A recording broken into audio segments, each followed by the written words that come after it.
Hey guys, I'm back with another SpaceEngine video, and today we're gonna talk about my favorite thing that I know about in universe. They're called black holes, and some of you might know. So black holes, their strongest point of gravity in universe. So black holes are formed when they're basically formed when a star reaches the end of its life, usually a big one. Not like our sun, and it basically explodes in what is called supernova. And at when it's collapsed, when the stars collapse into its core, or when it's actually exploding, it all goes down to one point, and then that's how it becomes a black hole. Gravity always wins. And so let's see if we can find a binary. Okay. Let's go to this object, and there are three types of black holes. One being stellar, one being intermediate, and the other one being supermassive. Okay, so this is what we call a stellar black hole. And a stellar black hole, oh, this one's special because it actually has an accretion disk. So black hole has different parts. So right now it has an accretion disk. It doesn't seem as big as right over there, and it's not even that big compared to the star. So the accretion disk is when it absorbs the matter from its neighboring star, and the energy swirls around it. And since black holes are so hard to find, this helps us. And so this one right now is probably absorbing matter, since all the ones I find on SpaceEngine don't have accretion disks. So this should be stellar, because they're usually found roaming around in galaxies, or they're in a binary system like this one. So yeah, that's a stellar black hole. Now let's see if we can find an intermediate black hole. Okay, let's go. Speed up a bit here.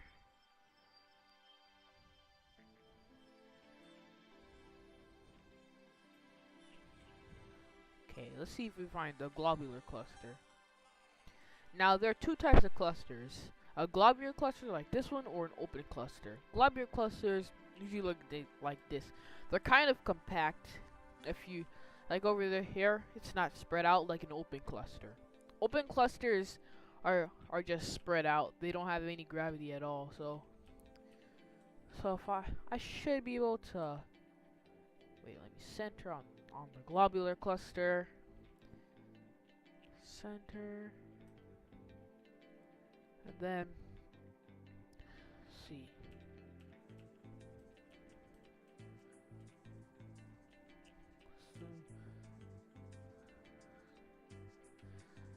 Well, that one's kind of ugly, so let's go to this one. Okay, this one.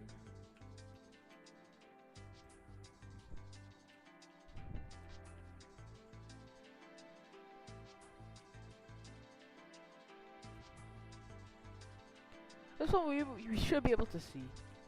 Okay, so this at the center is what we call an intermediate black hole. Intermediate black holes usually are kind of bigger than the regular stellar black holes. So this is a white dwarf, so it's not a fair comparison. So, and this is the yellow giant. So you can see it's roughly bigger than the yellow giant. Now let's zoom in here,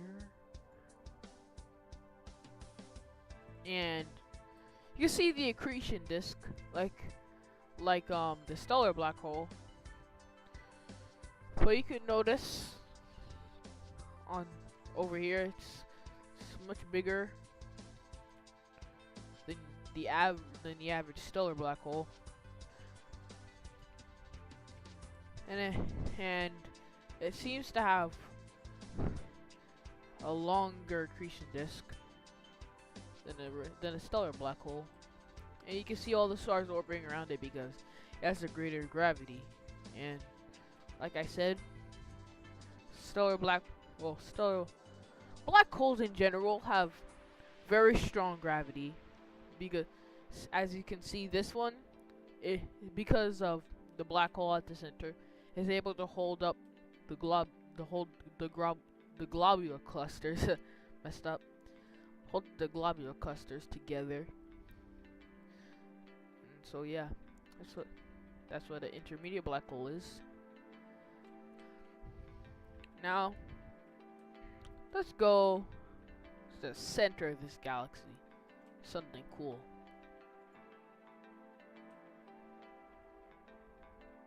I want to show you guys. So, let's go to the star cluster at the center.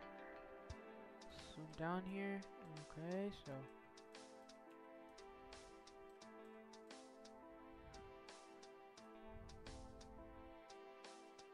let me just zoom down a bit. Okay, so as you can see, that is a white meteor star. That is a white meteor star. Now, so this one, yellow giant, and then at the center is a supermassive black hole. Now, there's a theory of how these supermassive black holes came to be. They were in the beginning of the universe. There are these in the center of like some proto galaxies. There were some really big stars. They're completely different from the other stars that we see today. And basically, they lived very young lives for stars because the bigger the star is, the more fuel it burns up. And our sun seems to be a yellow dwarf, an orange dwarf, and it seems to live up to 10 billion years. So basically, like I said, the bigger the star is, the younger the life.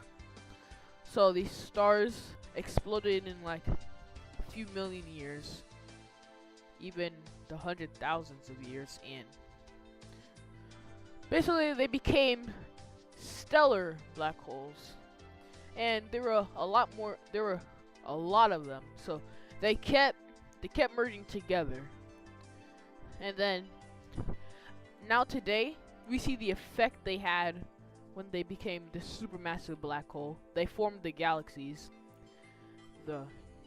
All the stars at the center are able to rotate around this massive black hole, and in turn,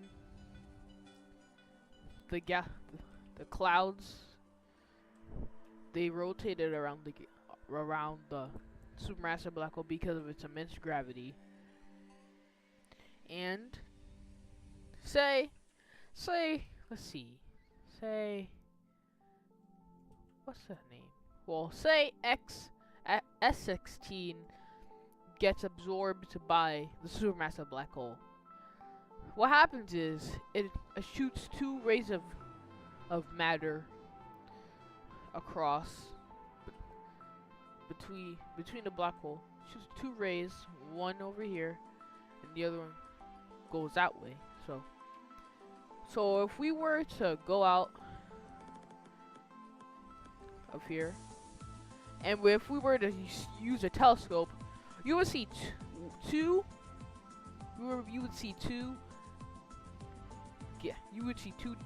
rays of energy coming from the center of this galaxy. And this is what scientists call a quasar. And a quasar is what I just described. It's when a galaxy becomes active. The central black hole, the supermassive black hole, absorbs a star, and it shoots two rays of energy out. And you can see this from, let me see if I can find it. It probably doesn't have it, but Messier 87, I think that's how you pronounce it. It's a type of elliptical galaxy, and it experienced a gamma ray burst I mean, again, rebirth is different. It's really hard to confuse the two. But it emits a quasar, and the galaxy is dubbed a radioactive galaxy because a central black hole is active. Shoots shoots a quasar. Well, emits a quasar. And basically that's what I wanted to cover up about black holes. You know, all the different types. Just really like black holes in general because they're so fascinating. So yeah, I'll see you guys in the next video, SpaceEngine.